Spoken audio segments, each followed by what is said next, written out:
जय हिंद दोस्तों, स्वागत है आपके अपने यूट्यूब चैनल टीचिंग क्लास 123 पर। हाँ दोस्तों, हम आप लोगों को इस वीडियो में बताएंगे BSc agriculture animal husbandry and milk processing के इम्पोर्टेंट प्रश्न जो आने वाले एग्जाम के लिए काफ़ी सारे हेल्पफुल हैं, बहुत ही इम्पोर्टेंट। कई बार एग्जाम में आए हुए क्वेश्चन भी हैं प्रीवियस ईयर्स के।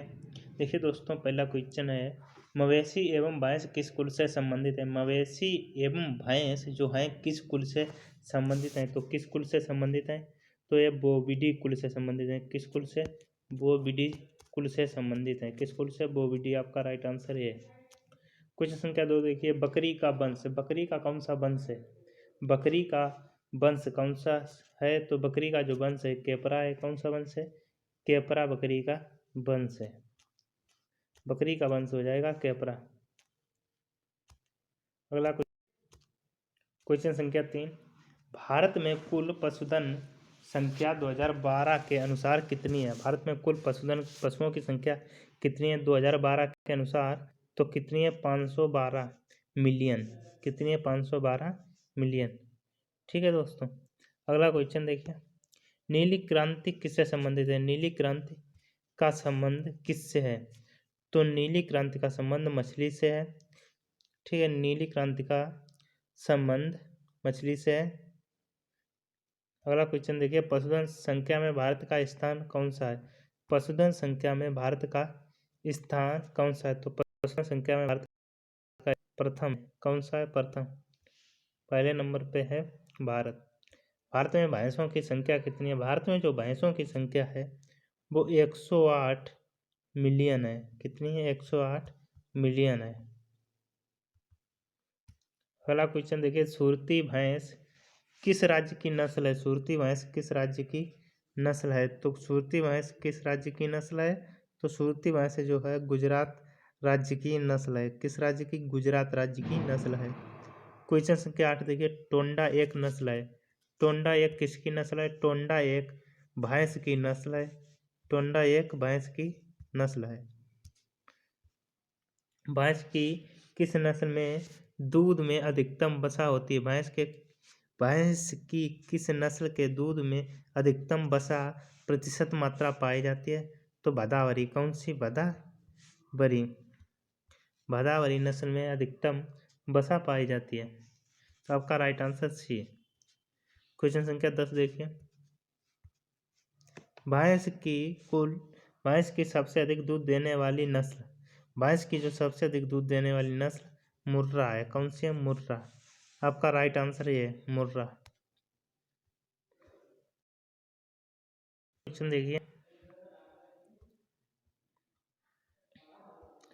क्वेश्चन देखिए, देखिए इसमें 2 क्वेश्चन बन सकते हैं बहुत आसान तरीका से। खुरपका मुंहपका बीमारी। खुरपका मुंहपका बीमारी किसके द्वारा होती है। और इसमें ऐसे भी पूछ सकता है, FMD किसके द्वारा होती है, तो दोनों आपको याद करना है। तो इसमें देखिए, खुरपका मुंहपका जो बीमारी है वो किसके द्वारा होती है? विषाणु के द्वारा होती है। किसके द्वारा? विषाणु के द्वारा होती है। क्वेश्चन संख्या 12 देखिए, स्प्लीनिक बुखार किसका अन्य नाम है। स्प्लीनिक बुखार किसका अन्य नाम है। स्प्लीनिक बुखार किसका अन्य नाम है, तो एंथ्रेक्स का अन्य नाम है। किसका नाम है? एंथ्रेक्स का अन्य नाम है। अगला क्वेश्चन देखिए, गाय की द्विप्रयोजनशील नस्ल। गाय की द्विप्रयोजनशील नस्ल कौन सी है, तो थारपाकर गाय की द्विप्रयोजनशील नस्ल है, थारपारकर। मवेशी प्लेग किसका अन्य नाम है। मवेशी प्लेग किसका अन्य नाम है, तो अतिसार का। किसका अन्य नाम है? अतिसार का। मवेशी प्लेग किसका अन्य नाम है? अतिसार। गाय के दूध का पीला रंग किसके कारण होता है, तो गाय के दूध का पीला रंग कैरोटीन के कारण होता है। कैरोटीन के कारण। गाय के दूध की प्रोटीन क्या कहलाती है। गाय के दूध में कौन सी प्रोटीन होती है? गाय के दूध में कैसीन प्रोटीन होती है। गाय के दूध में कैसीन प्रोटीन पाई जाती है। कैसीन प्रोटीन मिलती है। दूध शुगर है। दूध शुगर है। दूध शुगर है का क्या है? लैक्टोज। दूध शुगर है क्या है? लैक्टोज। दूध शुगर है क्या है? लैक्टोज। दूध में किस तत्व की कमी होती है? दूध में आयरन तत्व की कमी होती है, लोहा तत्व की कमी होती है। किसकी? दूध में लोहा तत्व नहीं पाया जाता है, बाकी कैल्शियम, फास्फोरस, मैग्नीशियम सब होता है। राठी किस राज्य में गाय की सामान्य नस्ल है? राठी किस राज्य में गाय की सामान्य नस्ल है? तो राजस्थान में राठी जो है गाय की सामान्य नस्ल है। राजस्थान आपका राइट आंसर हो जाएगा।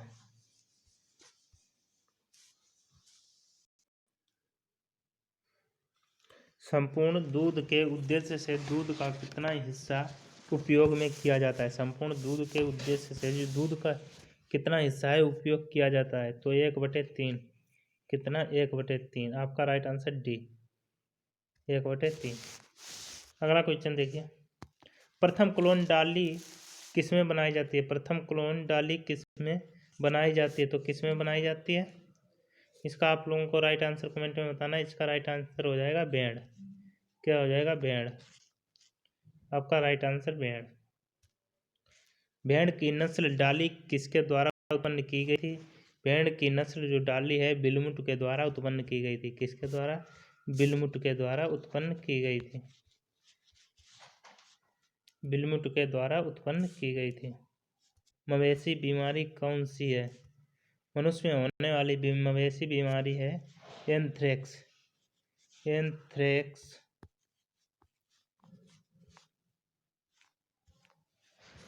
मनुष्य में होने वाली मवेशी बीमारी जो है एंथ्रेक्स है। अधिकतम ऊन उत्पादन राज्य, अधिकतम ऊन किस राज्य में उत्पादित होती है? तो अधिकतम जो ऊन है राजस्थान राज्य में उत्पादन होता है अधिकतम ऊन का। अधिकतम पशु किस राज्य में है? उत्तर प्रदेश में। भारत का कुल ऊन उत्पादन है, भारत का कुल ऊन उत्पादन है तो 48 मिलियन। कितना है? 48 मिलियन कुल ऊन उत्पादन भारत का है। कितना है? 48 मिलियन। भारत में कुल अंडा उत्पादन है, भारत में उत्पादन है, भारत में कुल अंडा 48 बिलियन उत्पादन है। कितना है? बिलियन। 48, 78 मतलब 78 बिलियन। एलटी पाश्चुराइजेशन के लिए तापमान चाहिए। एलटी पाश्चुराइजेशन के जो लिए तापमान है वो कितना चाहिए? तो 61 से 63 डिग्री सेंटीग्रेड चाहिए। मादा मेमना है क्या कहलाता है? मादा जो मेमना है वो क्या कहलाता है? मादा मेमना इब कहलाता है। क्या कहलाता है? इब। किस देश में भेड़ों की संख्या सबसे अधिक है? किस देश में भेड़ों की संख्या सबसे अधिक है? तो ऑस्ट्रेलिया देश में भेड़ों की संख्या जो है सबसे अधिक है, ऑस्ट्रेलिया में। अगला क्वेश्चन देखिए, मैरिनो किस देश में विकसित हुई है? मैरिनो जो भेड़ है किस देश में विकसित हुई है? मैरिनो नस्ल जो है फ्रांस में विकसित हुई है। कहाँ से विकसित हुई है? फ्रांस में। अगला है डोरसेट हॉर्न का उत्पत्ति स्थान। डोरसेट हॉर्न का उत्पत्ति स्थान कहाँ है? इंग्लैंड। कहाँ है? इंग्लैंड। डोरसेट। स्टिफ लैम्ब बीमारी किसकी कमी से होती है? स्टिफ लैम्ब बीमारी किसकी कमी से होती है? की कमी से होती है स्टिफ लैम्ब बीमारी। विटामिन ई की कमी से होती है स्टिफ लैम्ब बीमारी। मोरक्को चमड़ा किसकी त्वचा से बनता है? मोरक्को चमड़ा है जो बकरी की त्वचा से बनता है। किसकी त्वचा से? बकरी की त्वचा से मोरक्को चमड़ा बनता है। भारत में बकरियों की संख्या कितनी दी हुई है? भारत में जो बकरियों की संख्या है वो कितनी दी हुई है? तो भारत में बकरियों की संख्या 135 मिलियन दी हुई है। कितनी? 135 मिलियन। अंगोरा का उत्पत्ति स्थान, अंगोरा का जो उत्पत्ति स्थान है टर्की। क्या है अंगोरा का उत्पत्ति स्थान? टर्की। अगला देखिए क्वेश्चन, टोगनबर्ग का स्थान है, टोगनबर्ग का उत्पत्ति स्थान है स्विट्जरलैंड। क्या है? स्विट्जरलैंड। पश्मीना ऊन किससे प्राप्त की जाती है? पश्मीना ऊन जो है बकरी से प्राप्त की जाती है। पश्मीना ऊन किससे प्राप्त की जाती है? बकरी से। अगला क्वेश्चन देखिए, बकरी का द्विप्रयोजनशील नस्ल है। बकरी की द्विप्रयोजनशील नस्ल है तो कौन सी है? जमुनापारी। कौन सी है? जमुनापारी नहीं, जमुनापारी, ठीक, जमुनापारी।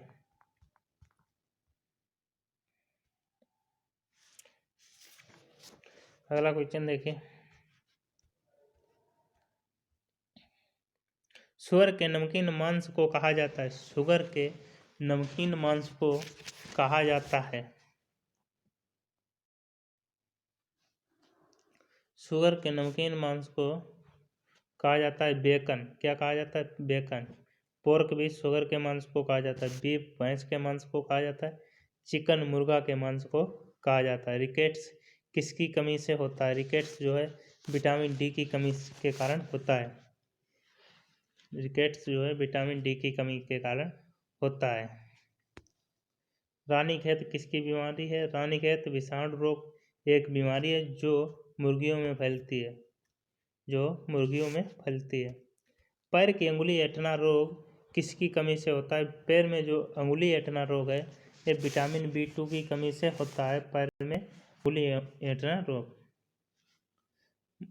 अगला क्वेश्चन देखिए, मछली उत्पादन अधिकतम होता है। मछली उत्पादन जो है अधिकतम कहाँ होता है? तो मछली उत्पादन अधिकतम जो है पश्चिम बंगाल में होता है। कहाँ होता है? पश्चिम बंगाल में मछली उत्पादन अधिकतम होता है नंबर 1 में। और नंबर 2 में यहाँ चावल उत्पादन सबसे अधिक होता है। भारत में सबसे अधिक अगर चावल उत्पादन है तो कहाँ है? पश्चिम बंगाल में। पश्चिम बंगाल में चावल उत्पादन अधिक होता है। अंडे का छिलका किस तत्व से बना होता है? अंडे का छिलका किस तत्व से बना होता है? CO3 तत्व से बना होता है। Calcium carbonate.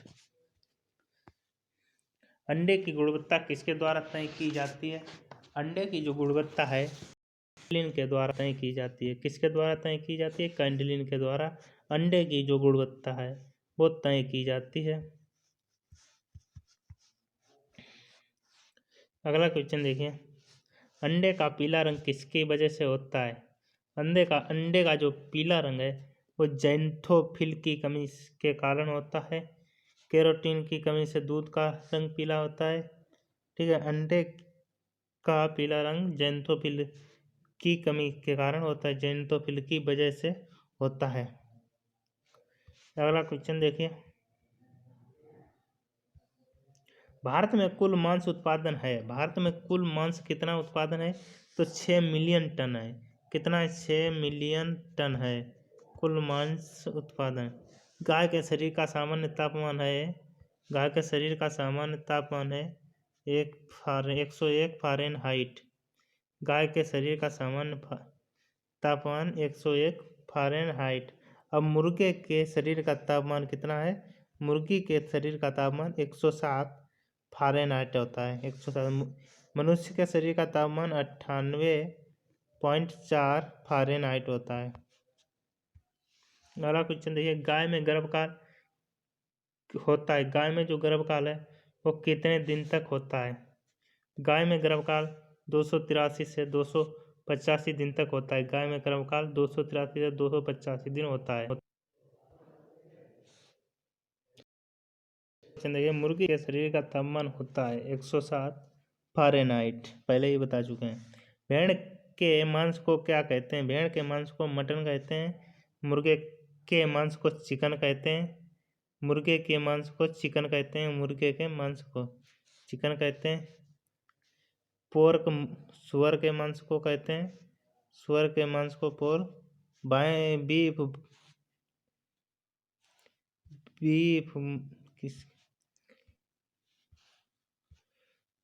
भैंस के मांस को बफन कहते हैं। गाय के मांस को बीफ कहते हैं। गाय के मांस को बीफ कहते हैं। क्या कहते हैं? बीफ। सफेद क्रांति किससे संबंधित है? सफेद क्रांति दुग्ध उत्पादन से संबंधित है। एक ऑपरेशन फ्लड होता है, ये भी दुग्ध उत्पादन से संबंधित है। देखिए यहाँ पे क्वेश्चन भी आ गया है, ऑपरेशन फ्लड किससे संबंधित है? तो ऑपरेशन फ्लड भी दूध से संबंधित है। 2014-15 में प्रति व्यक्ति प्रतिदिन दूध उपलब्धता कितनी है?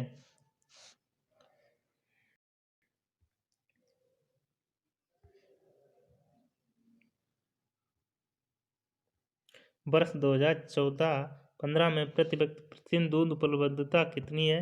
तो कितनी है? 322 ग्राम। 322। हालांकि भारत में कुल दूध उत्पादन 2016-17 का कितना है? भारत में कुल दूध उत्पादन 160 मिलियन है। कितना? 160 मिलियन है।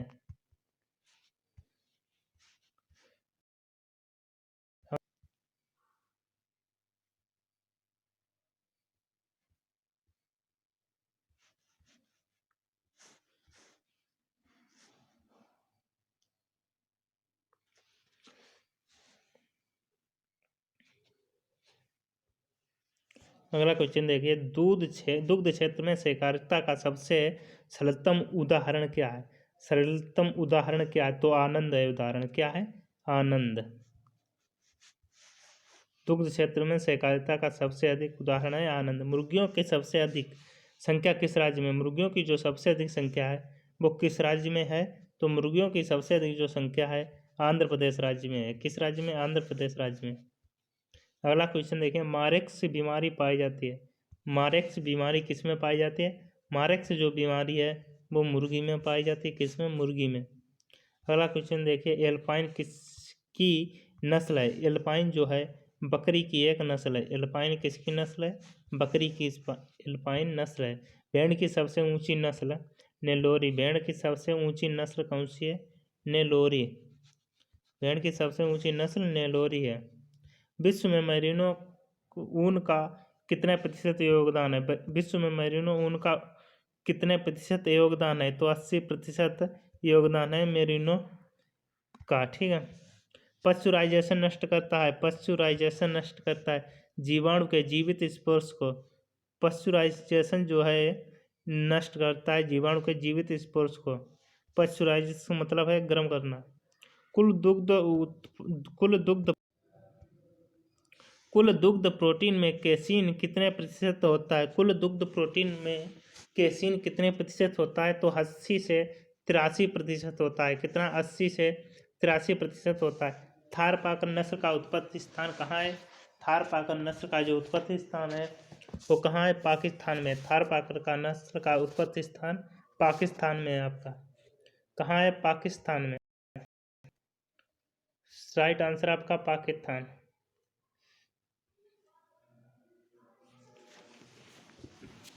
आइए क्वेश्चन संख्या 65। क्वेश्चन संख्या 65, विश्व की कितनी प्रतिशत भैंसें हैं?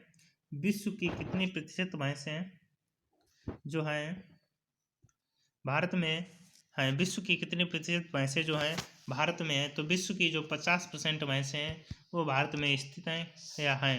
राष्ट्रीय डेयरी दुग्ध अनुसंधान संस्थान नेशनल डेयरी रिसर्च इंस्टीट्यूट कहाँ स्थित है? करनाल में स्थित है। करनाल कहाँ पड़ता है? हरियाणा में। करनाल हरियाणा में। ठीक है। भारतीय पशु चिकित्सा अनुसंधान संस्थान भारतीय पशु चिकित्सा संस्थान कहाँ स्थित है? इंडियन वेटेनरी रिसर्च इंस्टीट्यूट कहाँ स्थित है? इज्जत नगर कहाँ है? बरेली में। घोड़ों से संबंधित राष्ट्रीय अनुसंधान केंद्र कहाँ स्थित है?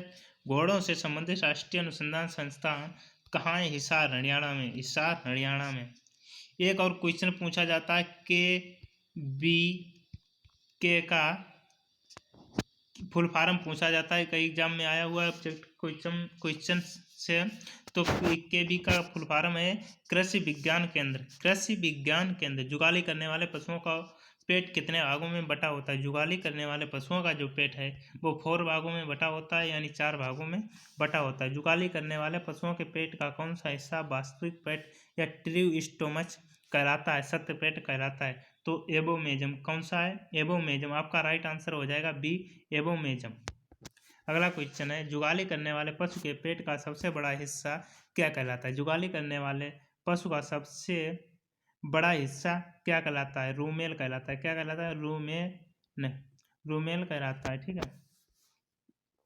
निम्न में से कौन जुगाली करने वाले नहीं है। निम्नलिखित में से कौन जुगाली करने वाला नहीं है? तो जुगाली कौन कौन नहीं करता है? तो देखिए, जुगाली घोड़ा नहीं करता है। कौन नहीं करता है? जो घोड़ा। आपने देखा होगा कई जगह जो घोड़ा के लिए जो है भूसा होता है वो महीन, मतलब सबसे अलग का, हल्के टाइप का निकाल लेते हैं, अलग गांठी वाला अलग और वैसा अलग करते हैं। तो जुगाली घोड़ा नहीं करता है, इसे हल्का चारा जो है खाता है। और देखिए, जर्सी गाय का उत्पत्ति स्थान कहाँ है? जर्सी गाय का जो उत्पत्ति स्थान है इंग्लैंड है। जर्सी गाय का उत्पत्ति स्थान इंग्लैंड है। छाप लो दोस्तों, बहुत इंपॉर्टेंट। रसगुल्ला टपकेगा, समझ लो, ऐसे क्वेश्चन है सब टपकने वाली सीरीज। फ्री हिट लो, आज बिल्कुल भंडारा होगा क्लास में। भंडारा इतना मस्त ज़बरदस्त होगा कि सारे क्वेश्चनों को हलवा कर देंगे, घसीट लेंगे, सभी क्वेश्चनों को घसीटेंगे, छोड़ेंगे कहीं नहीं। बेलोइंग किसकी विशेषता है? बेलोइंग किसकी व्यवस्था है? बेलोइंग भैंस की व्यवस्था है। अब की एग्जाम आए उसे चीर फाड़ देंगे, ठीक है। उसकी पेपर की खोपड़ी में छेद करेंगे, सीधे केवल पढ़ाई करके ध्यान करना है, पढ़ाई करना है, ठीक है। केवल चैनल पे बने रहिए, आपका पेपर ऐसे जाएगा जैसे पेपर की खोपड़ी में सीधे लक्ष्य पे छेद करेंगे, ठीक है। तो भागना नहीं है दोस्तों, ध्यान से पढ़ना है। आज ही पढ़ लो कि पढ़ना है, वो भी टीचिंग क्लास 123 की टीम के साथ। और सबसे ज़्यादा अपने दोस्तों को जोड़ें, शेयर करें, लाइक करें, सब्सक्राइब करें। और ऑनलाइन क्लास बिल्कुल ही ना देखना भूलें। भारत के कुल दुग्ध उत्पादन में भैंस का कितना प्रतिशत योगदान है? भारत के कुल दुग्ध उत्पादन में भैंस का कितना प्रतिशत योगदान है? भैंस का देखिए 55% योगदान है। भैंस का कितने परसेंट योगदान है? 55%। आप बहुत अच्छे लोग हैं, क्योंकि आपने जो भारत में जन्म लिया है 55% योगदान भैंस का मिल रहा है। देखिए, बछड़े को माँ से अलग करना क्या कहलाता है? बछड़े को माँ से अलग करना बिनिंग कहलाता है। क्या कहलाता है? बिनिंग। बिनिंग। गाय व भैंस में ओवेरियम चक्र, ओवेरियम चक्र साइकिल कितने दिनों का होता है? ओवेरियम चक्र कितने दिनों का होता है? गाय हीट पे कितने दिनों तक रहती है? 21 दिन तक। कितने दिन तक? 21 दिन तक। भैंस में गर्भकाल कितने दिनों का होता है? भैंस में जो गर्भकाल होता है वो कितने दिनों का होता है? 310 दिनों का भैंस में गर्भकाल होता है। भैंस में गर्भकाल की मात्रा कितने दिनों तक होती है? 310 दिन तक भैंस में जो है गर्भकाल की मात्रा होती है। शेरनी, अब देखिए इसमें दूसरा क्वेश्चन है, शेरनी में जो गर्भकाल की मात्रा कितने दिन की होती है? शेरनी में गर्भकाल है जो 108 दिन का होता है। शेरनी में गर्भकाल 108 दिन का होता है, आप लोगों को बता ही दें। और जो हथनी में, यानी हाथी जो हथनी में गर्भकाल होता है 640 दिन। आज सभी गर्भकाल समाप्त कर देंगे एक ही वीडियो में। देखिए, जो हथनी में गर्भकाल 640 दिन का होता है, हथनी में गर्भकाल 640 दिन का। और ये देखिए दूसरा अगला क्वेश्चन है, बकरी व भैंस की औसतन श्वसन दर कितनी होती है प्रति मिनट? बकरी व भैंस की, बकरी व भेड़ की औसत श्वसन दर प्रति मिनट कितनी होती है? 12 से 20। 12 से 20 होती है। कितनी होती है? 12 से 20। और देखिए इसमें अगला क्वेश्चन और है, देखिए अभी आप लोगों को बता रहे हैं। देखिए अगला क्वेश्चन है, इसमें गुणसूत्रों की संख्या कितनी होती है? भैंस में गुणसूत्रों की संख्या 2n बराबर 48 से 50 होती है। 2n बराबर 48 से 50 होती है। गाय के रक्त का जो औसत pH मान है वो कितना है? 7.3। 7.3 गाय के शरीर का औसत pH मान है। गाय के शरीर का औसत pH मान 7.3 है।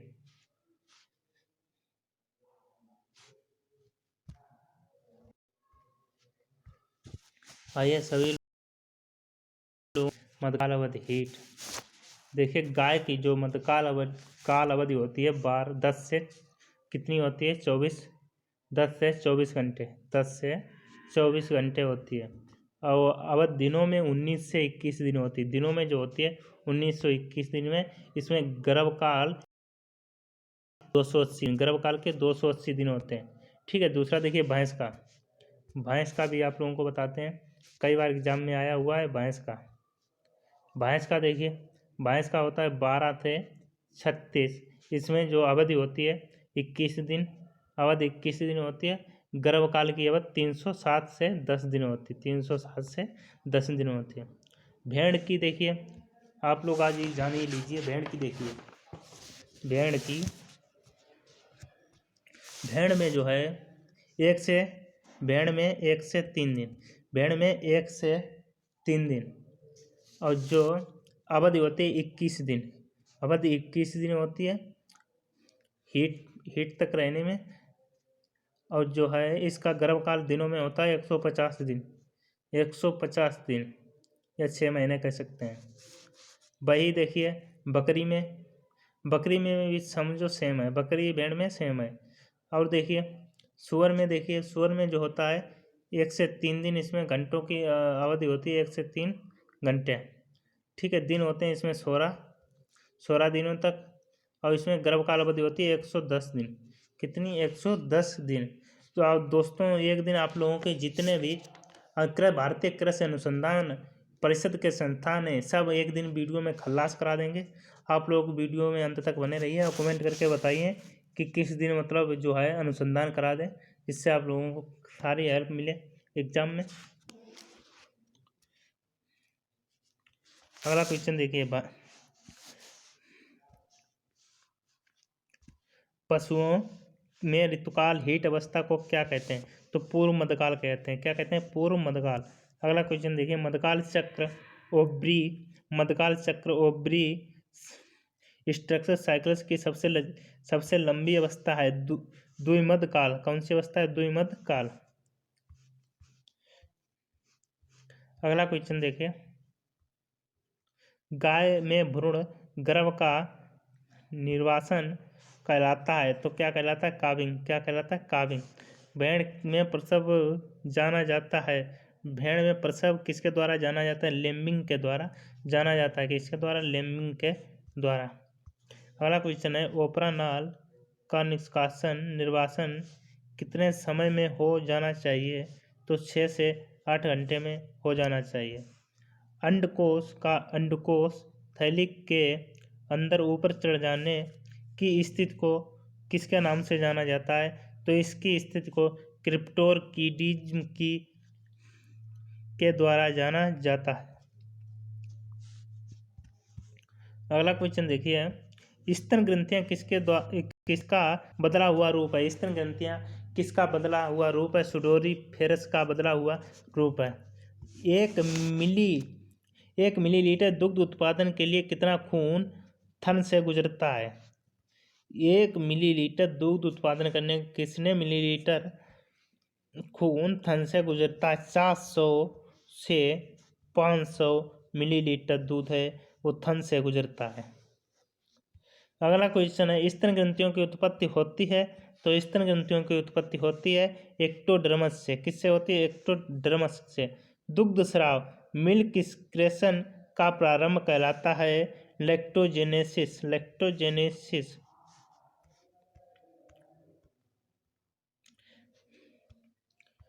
ग्लैक्टोपियोसिस है। स्तन में दुग्ध संचयन निर्वाह। अगला क्वेश्चन है, दुग्ध उतारने के लिए कौन सा हार्मोन्स उत्तरदायी है? ऑक्सीटोसिन हार्मोन्स जो है उत्तरदायी है। इसका प्रभाव 5 से 7 मिनट रहता है। दुग्ध स्राव के लिए कौन सा हार्मोन्स जिम्मेदार है? प्रोलैक्टिन। दुग्ध स्राव के लिए हार्मोन जिम्मेदार है प्रोलैक्टिन। दुग्ध निकालने की सबसे अच्छी विधि है पूर्ण हस्त विधि। कौन सी? पूर्ण हस्त विधि। समान गुण वाले पशुओं को 4 से 6 वंशों तक मिलाने को क्या कहते हैं? इनब्रीडिंग। क्या कहते हैं? इनब्रीडिंग। असमान गुण वाले शुद्ध नस्ल के पशुओं की एक नस्ल को मिलाना क्या कहलाता है? तो आउट क्रॉसिंग। क्या कहलाता है? Out crossing. पशुओं की विभिन्न नस्लों को मिलाने को क्या कहते हैं? Cross breeding. 2 नस्लों को एक के बाद एक क्रॉस कराने को क्या कहते हैं? Chris crossing. जिन लोगों ने अभी तक चैनल सब्सक्राइब नहीं किया तो शीघ्र ही चैनल को सब्सक्राइब कर लें, जिससे आपको कल वाला वीडियो शीघ्र मिले। नहीं तो वीडियो नहीं मिलेगा, आप ढूंढते रहेंगे। रुक जाइए, भागना नहीं, ध्यान से पढ़ो। कराने की विधि क्या कहलाती है? Triple crossing. क्या कहलाती है? Triple crossing. क्वेश्चन देखिए, 3 नस्लों को चक्र में क्रॉस कराने की विधि क्या कहलाती है? Triple crossing. ठीक है। एक क्रॉस नस्ल को पिछले एक क्रॉस पूर्वज प्योर पेरेंट से मिलाने को क्या कहते हैं? Back crossing. क्या कहते हैं? Back crossing. रफेज में नमी की मात्रा कितनी होती है? रफेज में जो नमी की मात्रा है 10 से 15% होती है। कितनी होती है? 10 से 15% नमी की मात्रा होती है। रफेज में फूड रेशा होता है। रफेज में फूड रेशा होता है तो कितना होता है? 18%। कितना होता है? 18% होता है। क्रूड रेशे में टीडीएन होता है तो कितना होता है? 60%। कितना होता है? 60%। कोमल चारे में नमी होती है। कोमल चारे में नमी की जो मात्रा है वो कितनी होती है? वो 40 से 60% कोमल चारे में नमी की मात्रा होती है।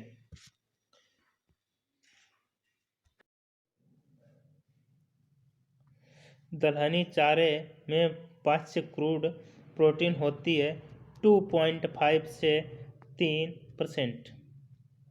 अदलनी फसलों में कितनी पाच्य क्रूड प्रोटीन होती है?